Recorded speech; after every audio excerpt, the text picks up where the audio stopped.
आपकी अपनी party peoples द्वारा देश में जाति उन्मूलन कानून की मांग को लेकर कई स्तरों पर अभियान जारी है। फिलहाल ये अभियान पार्टी की छात्र विंग आपका अपना छात्र संघ द्वारा दिल्ली के करीब 120 कॉलेजों के छात्रों के साथ संवाद अभियान चलाया गया। बुधवार को ये संवाद अभियान सफलता के साथ संपन्न हुआ। ऐसा हम इसलिए कह रहे हैं क्योंकि ये पूरा अभियान हमारे वरिष्ठ संवाददाता राजेश खन्ना ने मौके पर जाकर छात्र संवाद अभियान को कवर किया और छात्रों से बात कर जाति व्यवस्था को लेकर छात्रों से बात की और छात्रों ने अपने निष्पक्ष विचार रखे। छात्रों का मानना था कि जातियां समाप्त होनी चाहिए और कुछ छात्रों का मानना था कि जातियां बनी रहनी चाहिए। आपको बता दें कि ये अभियान 25 अगस्त से दिल्ली के साउथ कैंपस से आरंभ हुआ था और 27 सितंबर को ये अभियान नॉर्थ कैंपस में संपन्न हुआ। इस मौके पर आपकी अपनी पार्टी पीपल्स के राष्ट्रीय अध्यक्ष रामवीर चौहान, उपाध्यक्ष भानु प्रताप राजभर, प्रदेश अध्यक्ष परमवीर चौहान, छात्र संघ की पूरी टीम मौजूद थी। छात्र संवाद अभियान सफल संपन्न होने पर सभी ने एक दूसरे को शुभकामनाएं दी। आइए देखते हैं मीडिया को संबोधित करते हुए पार्टी के राष्ट्रीय अध्यक्ष एडवोकेट रामवीर चौहान और पार्टी के उपाध्यक्ष भानु प्रताप राजभर ने छात्र संवाद अभियान समापन होने पर क्या कहा। आपकी अपनी पार्टी पीपल्स का जो है एजेंडा है जाति उन्मूलन कानून को लेकर, जानना चाहेंगे किन स्तरों पर आपका जो है कि अभियान चल रहा है और आज आप इस बारे में क्या कहेंगे। देखिए, हम लोगों ने सबसे पहले देश के सभी राज्यों के राज्यपालों को जाति उन्मूलन कानून का वहाँ के मुख्यमंत्रियों को निर्देश देने के लिए हमने सभी राज्यपालों को ज्ञापन सौंपा। ज्ञापन सौंपने के बाद पूरे देश में हमारी ये मुहिम चल रही है कास्ट एबोलिशन एक्ट के लिए। तो फिर हमने दिल्ली की सभी 70 विधानसभाओं में नुक्कड़ मीटिंगें की और एक संवाद जनता के साथ एक संवाद किया। संवाद के बाद भारत की महामहिम राष्ट्रपति महोदया को हमने ज्ञापन सौंपा कि देश के प्रधानमंत्री को निर्देशित करें कि वो भारतीय संसद में जाति उन्मूलन कानून को लेकर आएं। उसी कड़ी में हमने दिल्ली के युवाओं छात्रों के साथ एक संवाद का कार्यक्रम रखा जिसमें दिल्ली के लगभग 120 कॉलेज और दिल्ली की जितनी भी यूनिवर्सिटीज़ हैं, चाहे वो जामिया मिलिया है, चाहे इग्नू है, दिल्ली विश्वविद्यालय है, जेएनयू है, डॉक्टर अंबेडकर यूनिवर्सिटी है, गुरु गोविंद सिंह आईपी यूनिवर्सिटी है, जितनी भी यूनिवर्सिटीज़ हैं और प्राइवेट इंस्टीट्यूट्स में बहुत सारे, सभी में हमारी जो छात्र विंग है उसने जाकर संवाद किया है छात्रों के साथ। और छात्रों के साथ संवाद का ये कार्यक्रम मैं सबसे पहले प्रशासनिक तौर पे बधाई देता हूँ, उनको धन्यवाद भी करता हूँ दिल्ली पुलिस का और सारे प्रशासनिक अधिकारियों का कि जो हमारी छात्र विंग के सदस्य थे उन्होंने सभी कॉलेजों के सामने जाके इस कार्यक्रम को आगे बढ़ाया और उस कार्यक्रम में किसी भी तरह की कोई दिक्कत नहीं आई। और आज 120 कॉलेजों के साथ साथ दिल्ली की सभी प्रतिष्ठित यूनिवर्सिटियों का ये संवाद कार्यक्रम का समापन है जो हम दिल्ली विश्वविद्यालय के प्रांगण में हम इसके समापन के लिए यहाँ खड़े हैं। साथ साथ इस कार्यक्रम से जो भी आप लोगों ने कवरेज की है, एक बात पूरे देश के सामने आई है कि इस देश का युवा और इस देश के ज़्यादातर जनसंख्या को ये नहीं पता है कि रिजर्वेशन क्या है। ज़्यादातर लोगों को ये लगता है कि रिजर्वेशन अपर कास्ट के खिलाफ एक मुहिम है जो उसके हकों को खाती है, जबकि ये सच्चाई नहीं है। रिजर्वेशन के बारे में पूरे देश में एक डिबेट होनी चाहिए। रिजर्वेशन रिप्रेजेंटेशन है, ये सोशल रिफॉर्म का कार्यक्रम नहीं है। रिजर्वेशन रिप्रेजेंटेशन है। जो लोग ये कहते हैं कि रिजर्वेशन खत्म कर दिए, तो हम भारत के संविधान के बारे में जब समानता की बात सारे बच्चों ने की, नौजवान बच्चों ने की, तो मैं देश के प्रधानमंत्री जी से ये अनुरोध करता हूं कि देश के सभी विश्वविद्यालयों में इस बारे में सिलेबस तैयार किया जाए कि रिप्रेजेंटेशन किस, ये जो रिजर्वेशन है ये क्यों दिया गया, इसकी डिबेट, कॉन्स्टिट्यूशनल डिबेट उनको सभी विश्वविद्यालयों के चैप्टर उसमें डाला जाए सिलेबस में, ताकि लोगों को पता चल सके कि रिजर्वेशन कोई इकोनॉमिक रिफॉर्म का इशू नहीं है। मैं आपके सामने एक सवाल करता हूं कि अगर ब्राह्मण जाति के लोग हैं और अगर उनको भी 100% रिजर्वेशन दे दिया जाएगा तो भी उनकी जाति के लोगों का भला नहीं हो पाएगा। मैं आपके सामने ये बात रखता हूं, क्योंकि आपने अगर 10 वैकेंसी निकाली है तो 10 परिवार के लोगों को नौकरी मिलेगी और उसके बाद जो बाकी 90 लोग होंगे उनको नौकरी नहीं मिलेगी। अगर आप एक जाति को भी रिजर्वेशन दे दोगे तो उसका भी भला होने वाला नहीं है। रिजर्वेशन जो कॉन्स्टिट्यूशनल मेकर्स और इस देश के जो थिंकर थे, जो थिंक टैंक था, जिस टाइम कॉन्स्टिट्यूशन की डिबेट, कॉन्स्टिट्यूशन मेकिंग बॉडी थी, उसमें डिबेट चली तो उसमें ये रिप्रेजेंटेशन था कि जो डिप्राइव्ड क्लास है, जो सदियों से जिनको मुख्य धारा में आने का मौका नहीं मिला है, उन लोगों को मेन स्ट्रीम में लाने के लिए, उनका प्रतिनिधित्व दिया गया था। ये कोई रिफॉर्म्स का इशू नहीं है। इकोनॉमिक रिफॉर्म्स के लिए सरकारों ने एजेंडा नहीं बनाया। पिछले 75वीं आजादी की हम बात कर रहे हैं, लेकिन सरकार ने अपना इंफ्रास्ट्रक्चर 1950 के कॉन्स्टिट्यूशनल सिस्टम के अकॉर्डिंग हमने एक्सपेंड कहाँ किया? 140 करोड़ लोगों के अकॉर्डिंग। अगर हम 52 करोड़ की आबादी के बाद 140 करोड़ लोग इस देश में हुए हैं, तो हमने अपने सिस्टम को तो एक्सपेंशन किया ही नहीं है। सिस्टम हमने एक्सपेंड नहीं किया और उसकी अपने फेलियर की कमी हम रिजर्वेशन पे थोपते रहे बाहर लगातार कि रिजर्वेशन की वजह से बच्चों को अपॉर्चुनिटी नहीं मिल रही है। अगर इस देश की 140 करोड़ जनसंख्या हुई है तो 140 करोड़ के अनुसार आपने एक्सपेंशन क्यों नहीं किया?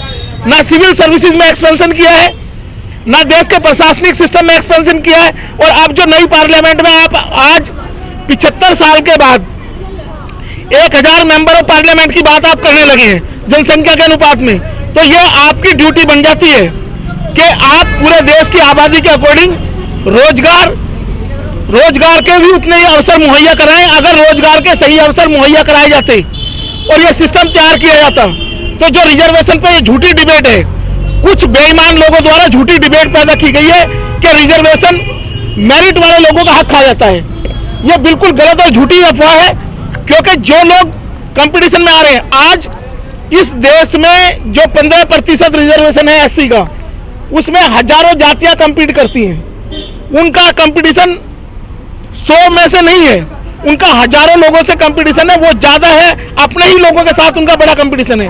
तो इस तरह की हरकतबाजी इस देश की सरकारों ने की है। सरकार ने सिस्टम को एक्सपेंड नहीं किया। और अब जब नौजवान बच्चों के दिमाग में, नौजवान बच्चों को सही दिशा ना देकर, क्योंकि उनको आज वो जितने भी दिल्ली देश के विश्वविद्यालय हैं, जितने भी कॉलेज हैं, वो बेरोजगारी की फैक्ट्री है।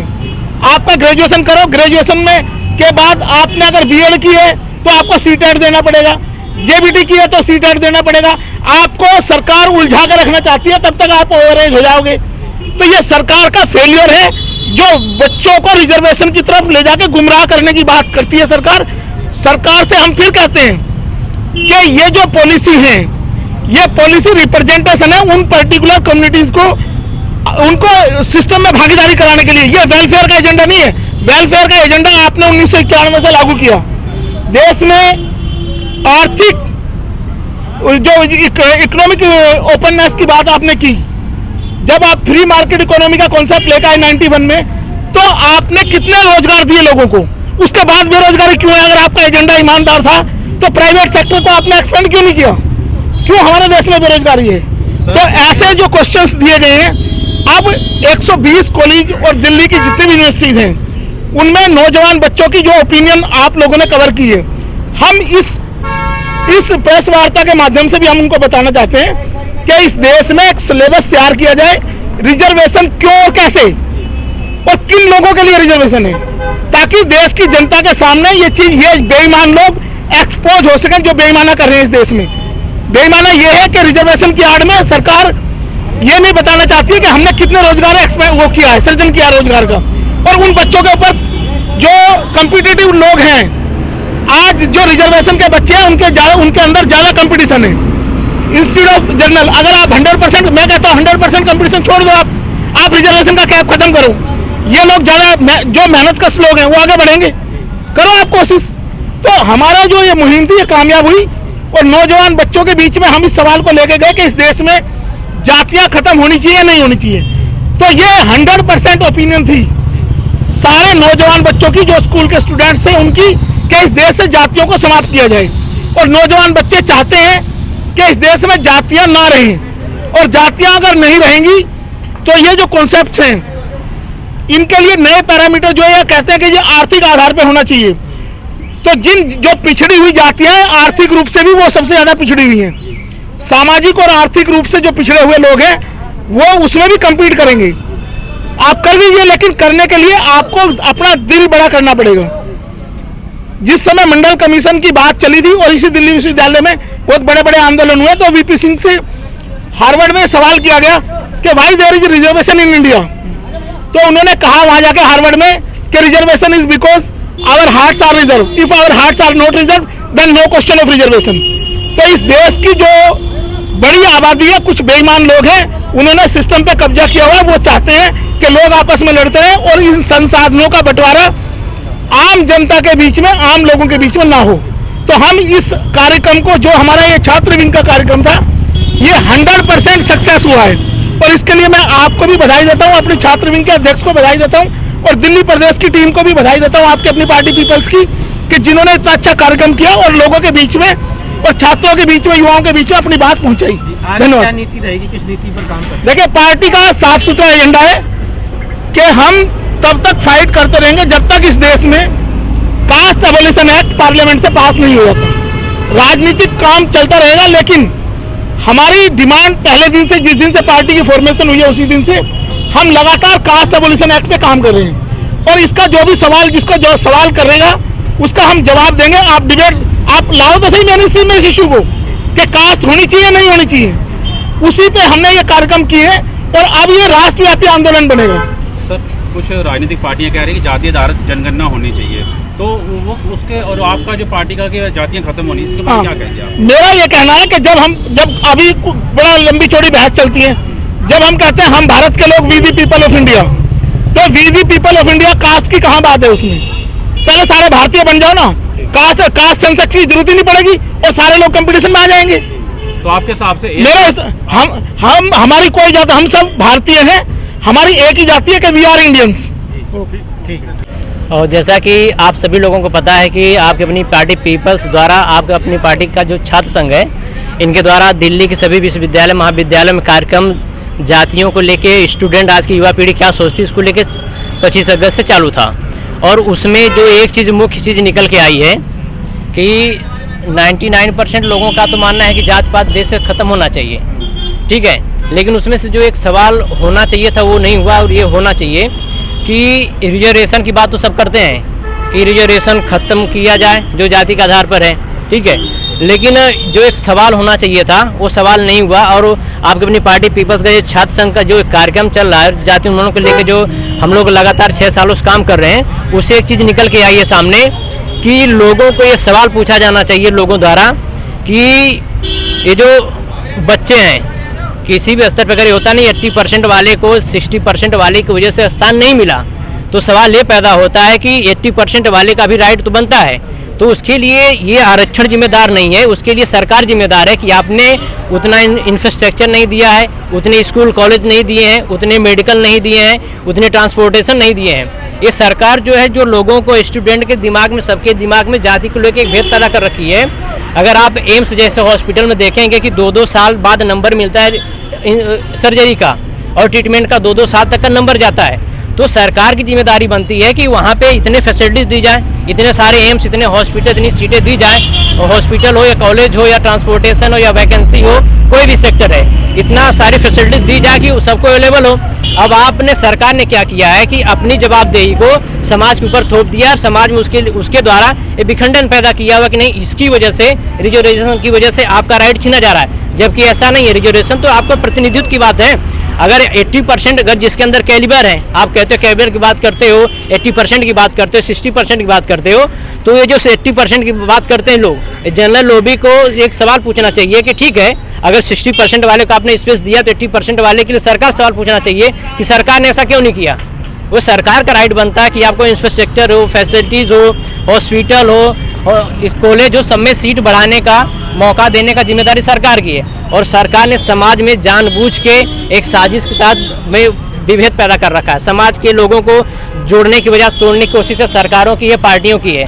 तो आपकी अपनी पार्टी पीपल्स का जो अभियान चला लगातार 6 सालों से, उसका रिजल्ट निकल के आया है। उससे एक चीज़ कंक्लूड हम करते हैं कि ये चीज़ें हुई हैं, ये सवाल होना चाहिए जो सही दिशा में होना चाहिए। जो 70 सालों सवाल नहीं हुआ, ये सवाल इस दिशा में होना चाहिए। और अब आपकी अपनी पार्टी इस तरफ लेके समाज को जाएगी कि आपको इस तरह सवाल पूछना चाहिए, आपका राइट यहाँ से होगा। ये समाधान ये है विवाद नहीं, आपकी अपनी पार्टी विवाद नहीं समाधान की बात करती है। तो यहाँ से समाधान होगा कि सरकारों से सवाल पूछिए क्यों नहीं हुआ है। आप आपस में सामाजिक तौर से, जाति के तौर पे, आरक्षण के नाम पे आपके अंदर विवाद नहीं, समाधान चाहिए। तो आपकी अपनी पार्टी का जो छात्र संघ है, पार्टी की जो टीम है, जो लगातार पूरे प्रदेश में, पूरे देश में काम कर रही है, उसका एक परिणाम है, ये रिजल्ट निकला, ये सामने आ रही बातें। तो आपकी अपनी पार्टी का ये लगातार कारवां जारी है और आगे भी जारी रहेगा। जिस तरह आपकी अपनी पार्टी पीपल्स ने जाति उन्मूलन कानून की मांग को लेकर पार्टी के मुख्य एजेंडे में शामिल किया हुआ है, उसे लेकर आने वाले दिनों में पार्टी अभियान या कार्यक्रम आयोजित कर सकती है। टोटल खबरें दिल्ली से राजेश खन्ना की यह विशेष रिपोर्ट।